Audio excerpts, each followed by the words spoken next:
18 বছরের এক কিশোরী মেয়েকে গণধর্ষণ করে জঙ্গলের পাশে অর্ধনগ্ন অবস্থায় ফেলে রেখে যায় একদল নরপিশাচ ধর্ষকেরা। টেলিভিশনে খবরটা শুনে টিভির দিকে তাকাতেই বুকটা ছ্যাত করে ওঠে আমার। বিয়ের জন্য কেনা নীল পাড়ের তাঁতের শাড়িটা হাত থেকে পড়ে যায়। আমার চোখ দিয়ে অঝরে পানি ঝরতে লাগলো, কারণ টেলিভিশনে যে মেয়েটাকে দেখাচ্ছে সে অন্য কেউ না, আমার ভালোবাসার মানুষ, যাকে নিয়ে ঘর বাঁধার স্বপ্ন দেখেছি। সামনে শুক্রবারে কথার সাথে আমার বিয়ে। আজ সেই ভালোবাসার মানুষটিকে পুরুষ নামক কিছু পশু নষ্ট করেছে। বুক ফেটে কান্না আসছে। আমি পরের দিনই আমাদের বাড়িতে ফিরি। বাসায় ফিরতে ফিরতে সন্ধ্যা হয়ে যায়। এলাকার লোকেদের কাছে শুনতে পাই এলাকার সকল লোকে কথাকে বের করে দিতে যাচ্ছে। নষ্টা কোনো মেয়েকে এলাকায় কেউ জায়গা দিবে না। কথা একটা পাপী মেয়ে।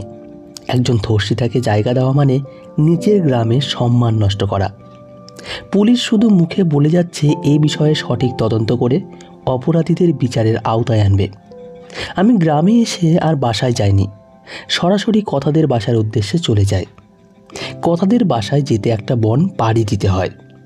বনটা পাড়ি দিতেই ভয়ে চুপসে যাই আমি। ভূতের মতো কিছু দৌড়ে যাচ্ছে ভুতুরে বটগাছটার দিকে। ছোটবেলা শুনেছি সেখানে নাকি রাক্ষসী থাকে। আমি অনুমান করতে পারছি একটা মেয়ের মতো দেখা যাচ্ছে। বটগাছটা আমার থেকে প্রায় 100 গজ দূরে। বটগাছের নিচে গিয়ে মেয়ে না ভূত যাই কিছু হোক দাঁড়ালো। আমি মনে মনে স্থির করে নিলাম, দেখি, জীবনে ভূত দেখিনি, আজ দেখব। যেই ভাবা সেই কাজ। লুকিয়ে লুকিয়ে গাছের কাছে যেতেই যা দেখলাম তা দেখার একেবারেই প্রস্তুত ছিলাম না আমি। গাছের নিচে যে মেয়েটি দাঁড়িয়ে আছে সেটি অন্য কেউ না, কথা, আমার ভালোবাসার মানুষ।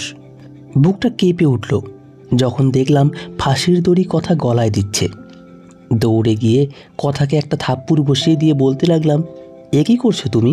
তুমি জানো না আত্মহত্যা মহাপাপ? কে আপনি? আমাকে কেন মরতে দিচ্ছেন না? আমি বেঁচে থেকে কি করব? আমি তো সেদিনই মরে গেছি যেদিন 7 জন মিলে সারা রাত আমার শরীরটাকে হিংস্র জানোয়ারের মতো ভোগ করেছে। ছেড়ে দেন আমাকে, আমি আর বাঁচতে চাই না। ঠাস ঠাস ঠাস করে চট বসিয়ে দিয়ে বলতে লাগলাম, লজ্জা করে না মরার কথা বলতে? আমি কি মরে গেছি? আমি কাকে নিয়ে বাঁচব? আমি যে তোমাকে ভালোবাসি, বড্ড বেশি ভালোবাসি। আমি তো তোমার দেহটাকে ভালোবাসিনি, আমি ভালোবেসেছি তোমার ওই পবিত্র মনটাকে। এই পাগলি, কাঁদছো কেন? চোখের পানি মুছে ফেলো। রাজ, প্লিজ আমার মতো ধর্ষিতাকে ভালোবাসার কথা মুখেও নিও না। আমি চাই না তোমার জীবন নষ্ট হয়ে যাক। তোমাকে দেওয়ার মতো আজ নেই যে কিছু আমার। সবাই আমাকে নষ্টা মেয়ে নাম দিয়েছে। জানো, খুব স্বপ্ন দেখেছিলাম লাল বেনারসি দিয়ে সারা শরীর জড়িয়ে নেব, আলতা দিয়ে পাটা রাঙিয়ে নেব, 2 হাত ভরে মেহেন্দি সাজে তোমার বউ হয়ে যাব। কি থেকে কি হয়ে গেল।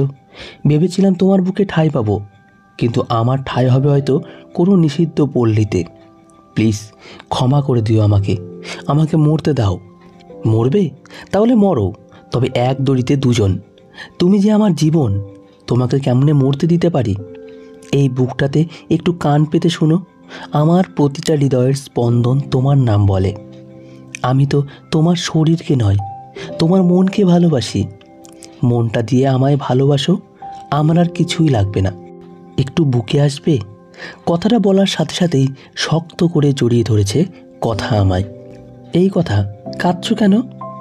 আমার বুকে আসলে কি তোমার কষ্ট হয়? আমার কথাটা শুনে কথা আরও জোরে ফুঁপিয়ে কান্না করতে লাগলো।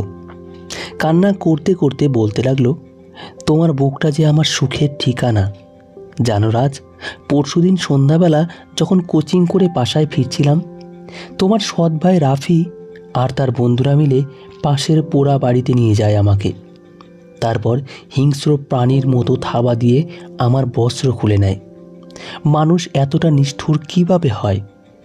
আমি বলেছিলাম, তোমরা তো জানো জন্ম নেওয়ার পর বাবা মারা গিয়েছে এতিম করে। অন্যদিকে মাটাও আমাকে ফেলে চলে যায়। আপন বলতে কেউ নেই আমার।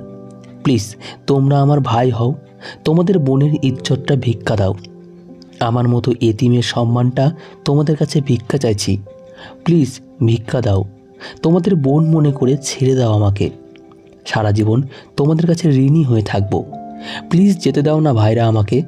আমাকে খুন করে ফেলো, তবুও আমার সম্মানটা ছিনিয়ে নিও না। জানো, সেদিন দেখেছি নরপিশাচদের রক্তচক্ষু, হৃদয় কাঁপানো হাসি, অট্ট হাসি দিয়ে বলেছিল, সবাই যদি বোন হয় বউ হবে কে?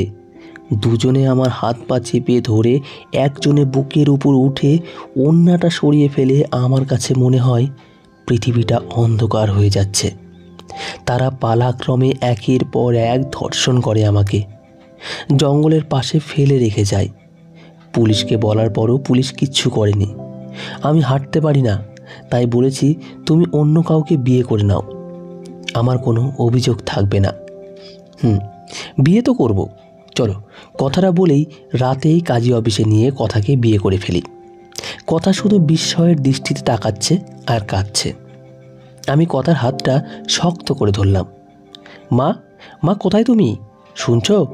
পাশের গ্রামে যে মেয়েটাকে রাফি ভাইয়া আর তার বন্ধুরা ধর্ষণ করেছিল, রাজ যাকে ভালোবাসত, আমাদের দ্বিমতে বিয়ে করতে চেয়েছিল, সে মেয়েটাকে টিভিতে দেখিয়েছে। জানতাম এমনি কিছু হবে, সারা এলাকা টয় টয় করে ঘুরে এমন খারাপ মেয়ের খারাপই হবে। আর রাফিকে কী দোষ দেবে? এই বয়সের ছেলেরা একটু আধটু এমন করবেই। কই গো রাফির মা, তোমার ছেলে কি করেছে জানো? থানা ম্যানেজ করে আসলাম। তোমার ছেলে কি করে এসব? কি শেখাইছো ছেলেকে? কয়েকদিন সাবধানে থাকতে বলল, নইলে পরে তোমার কান্না শুনতে পারবো না। কথাগুলো আমার বাবা বলল। আমি দরজার দাঁড়িয়ে স্পষ্ট শুনতে পেলাম বাবার মুখের এ কথাগুলো। হঠাৎ মা চেঁচিয়ে বলে উঠল, কি করেছে এমন? ভালো লাগছে তাই করছে? আমাদের কি টাকা পয়সা কম আছে? ছেলে একটু ফুর্তি করেছে, সেজন্য এমন করতে হবে। আর মেয়েটা ইচ্ছা করেই এমন করেছে। খারাপ ঈর্ষা মেয়ে, একটা সারাদিন ঘুরে বেড়ায়। আর তোমার অকম্মা ছেলেটা নাকি নষ্টা মেয়েকে ভালোবাসে, তাকে নাকি বিয়ে করবে। শোনো, ওই নষ্টা মেয়েকে যদি বিয়ে করে আমি আর এ বাড়িতে থাকবো না। অকর্মা ছেলেটা তার মাকে খেয়েছে, এখন আমার জীবনটা নরকে ভাসিয়ে দিচ্ছে। মাটা যেমন চরিত্রহীনা ছিল, তেমন একটা চরিত্রহীন ছেলে জন্ম দিয়েছে। কথার দিকে তাকিয়ে দেখি কথা কাঁদছে।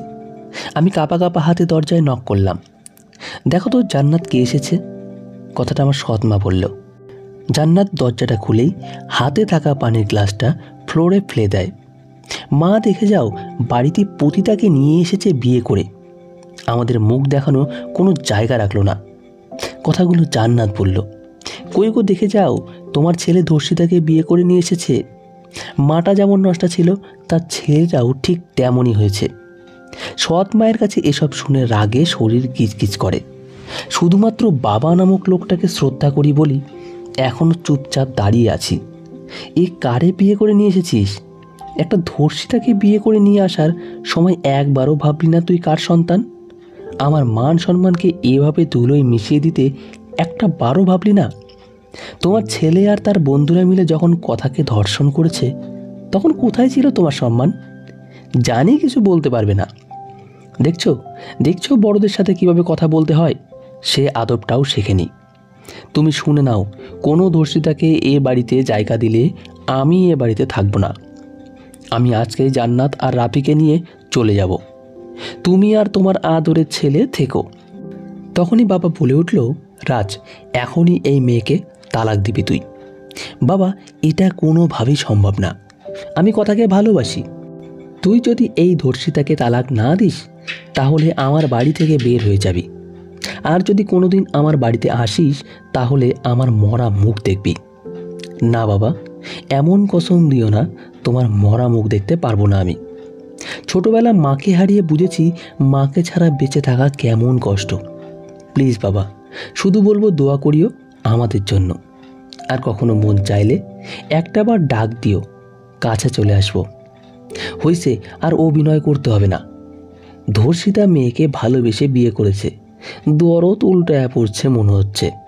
কথাগুলো সৎমা বলল। বাবার পায়ে কথা সালাম করতে গেলে বাবা পা সরিয়ে ফেলে। আমি কথার হাতটা শক্ত করে ধরে বাড়িটার দিকে শেষবারের মতো এক নজর তাকিয়ে কথাকে নিয়ে বের হয়ে গেলাম। কথার দিকে চেয়ে দেখি কাঁদছে। চোখের পানি মুছে দিয়ে শক্ত করিয়ে জড়িয়ে ধরলাম। কথা কাঁদছে। এ কান্না কষ্টের কোনো কান্না নয়, এ কান্না পরম পাওয়ার কান্না। ঢাকায় গিয়ে বাসা ভাড়া নিলাম। আজ আমাদের বিয়ের 3 দিন। 3 দিন পর আজ আমাদের বাসর ঘর। রাত 12টা বাজে এখনো। বেলকনিতে দাঁড়িয়ে আছি আমি। আকাশটা কেমন ঘোর অন্ধকারে ঢেকে যাচ্ছে। রাত 1টার দিকে বাসর ঘরে যেতেই কথা পা ছুঁয়ে সালাম করলো। কথাকে বুকে জড়িয়ে নিলাম। তোমাকে একটা কথা বলবো? বলো। জানো, পৃথিবীর সবচেয়ে সুখী মানুষ আমি। দোয়া করি সব মেয়ে যেন তোমার মতো একটা স্বামী পায়। কখনো আমায় ছেড়ে যেও না। তোমার বুকেই শেষ নিঃশ্বাস ত্যাগ করতে পারি যেন। আল্লাহ তাওয়ালার কাছে প্রার্থনা করি। এই, তুমি কাঁদছো কেন? ফুলসজ্জা রাতে কি কেউ কাঁদে? বুকে আসো। কথাকে বুকে নিয়ে কথার ঠোঁটের সাথে ঠোঁট দুটি মিলিয়ে দিলাম। কথার নিঃশ্বাস ভারী হয়ে আসছে। কিছুক্ষণ পর অজানা এক ভালোবাসার রাজ্যে হারিয়ে গেলাম। কয়েকদিন পর হঠাৎ খবর আসলো বাবা মারা গেছে। বাবার মৃত্যুর কথা শুনে আমার কলিজাটা ফেটে যাচ্ছে। কথাকে নিয়ে গ্রামে গিয়ে বাবাকে মাটি দিতে পারিনি। সৎমা আর রাফি গ্রামের মানুষদের বলেছে ধর্ষিতা আর ধর্ষিতার স্বামীকে মাটি দিতে দেওয়া হবে না। কত অনুরোধ করেও বাবার কবরে এক মুঠো মাটি তো দূরের কথা, মুখটা পর্যন্ত দেখতে পারিনি। কথাকে নিয়ে অশ্রু ভেজা চোখ নিয়ে ঢাকায় চলে যায়।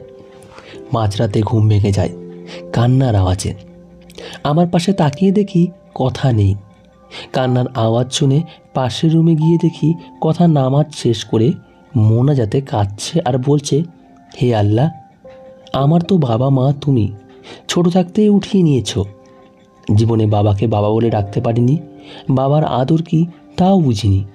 শুনেছি মা গর্ভে থাকাকালীন তুমি আমার বাবাকে তোমার কাছে নিয়ে নিয়েছ। হসপিটালের বেডে জন্ম দিয়ে মাটাকেও নিয়ে নিয়েছ বাবারই মতো। কখনো মা বাবার স্নেহ ভালোবাসা কি তা বুঝিনি।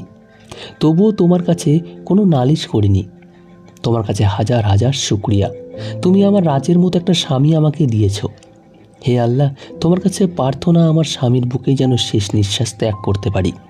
আল্লাহ, আমার শ্বশুরকে তুমি জান্নাতুল ফেরদৌস নসিব করো। তার প্রতি আমার কোনো অভিযোগ নেই। আল্লাহ, তিনি তো আমার বাবার মতোই ছিল। আল্লাহ, তুমি তাকে ক্ষমা করে দাও। আমার স্বামী যেন চিরজীবী হয়। আল্লাহ, হে পরম করুণাময়, তোমার কাছে শেষ মিনতি, আমি আর আমার স্বামী যেন তোমার জান্নাতে একসাথে থাকতে পারি। কথা মোনাজাত শেষ করে পিছন দিকে তাকাতেই দেখে আমি কাঁদছি। কাঁদছো কেন? সত্যি তোমার মতো স্ত্রী পাওয়ার মতো ভাগ্য লাগে। প্লিজ ওভাবে বলো না। তোমার মতো স্বামী কয়জনের ভাগ্যে হয়? আল্লাহ যেন তোমাকে আর আমাকে তার জান্নাতে জায়গা করে দেয়। কথাকে বুকের সাথে শক্ত করে জড়িয়ে ধরে কপালে ভালোবাসার স্পর্শ এঁকে দিলাম। দিনগুলো ভালোই কাটছিল। কিছুদিন পর আমাদের ঘর আলোকিত করে একটা রাজকন্যা এলো। মনে হচ্ছিল দুনিয়াটা জান্নাতের একটা টুকরা। কথা ইচ্ছাকৃতভাবে এক ওয়াক্তের নামাজ কাজ করে না। এদিকে আমি যদি নামাজ না পড়ি তাহলে খেতে দেয় না। তার কথা হলো দুজন একসাথে যেন আল্লাহর জান্নাতে থাকতে পারি। হঠাৎ একদিন টিভির পর্দায় একটা সংবাদ শুনে থমকে গেলাম। মায়ের হাতে ধর্ষক ছেলে এবং তার বন্ধুরা খুন। কথাকে ডাক দিতে গিয়ে গলাটা কেমন ধরে এলো। পাশেই তাকিয়ে দেখছি কথা কাঁদছে। টিভিতে যে 7টা লাশ দেখাচ্ছে তাদের সবাই ছিল কথার ধর্ষক। তাদের মাঝে লাশ হয়ে শুয়ে আছে আমার সৎ ভাই রাফি।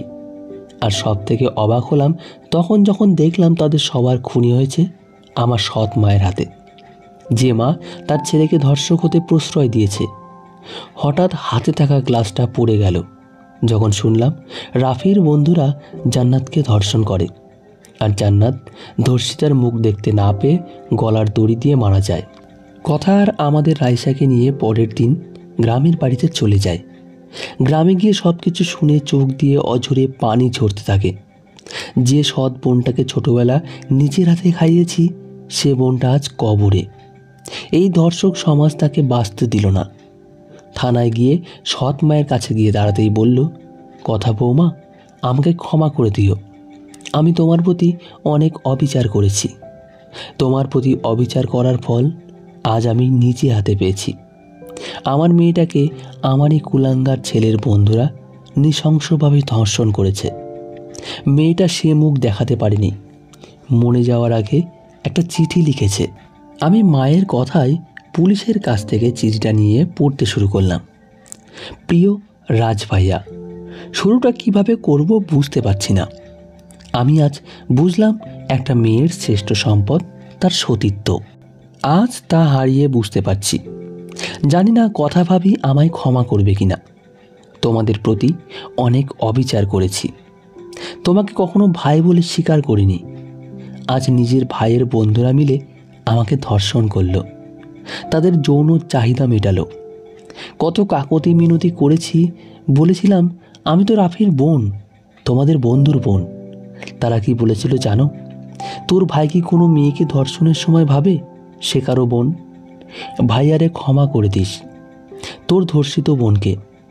প্রত্যাবর্তন যে এভাবে জীবনে আসবে তা বুঝতে পারিনি। মাকে বলতে চাই, জানো মা, পৃথিবীতে ভাগ্যবান যদি হয় তাহলে আমাদের সৎ মা, রাজ ভাইয়ার মা। কারণ রাজ ভাইয়া সে মায়ের সন্তান যে একটা ধর্ষিতা নারীকে স্ত্রীর সম্মান দেয়। আর তুমি সেই মা যে মা নিজের ছেলেকে ধর্ষক হতে অনুপ্রেরণা দিয়েছ, যার জন্য আজ আমি ধর্ষিত।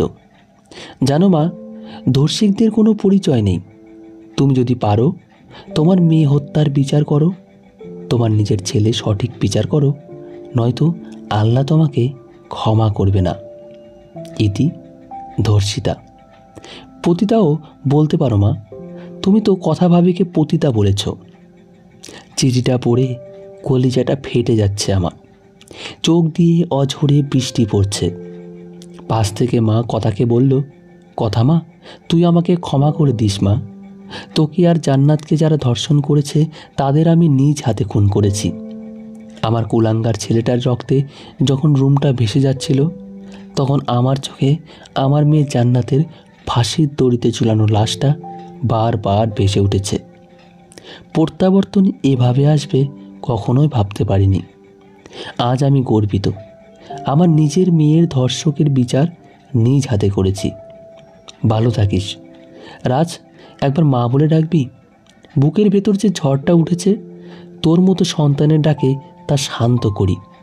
নিজের অজান্তেই মা ডাকটা দিয়ে ফেললাম। চোখ দিয়ে তৃপ্তির জল ঝরছে। আমাদের ছোট রাজকন্যাটাও কাঁদছে। কথার চোখে চকচকে জল ঝরতে দেখলাম। এটা কোনো কষ্টের জল নয়, এটা আনন্দের। তো বন্ধুরা, আজকের গল্পটি এই পর্যন্তই। গল্পটি কেমন লাগলো তা অবশ্যই কমেন্ট বক্সে আপনাদের মতামত জানাবেন।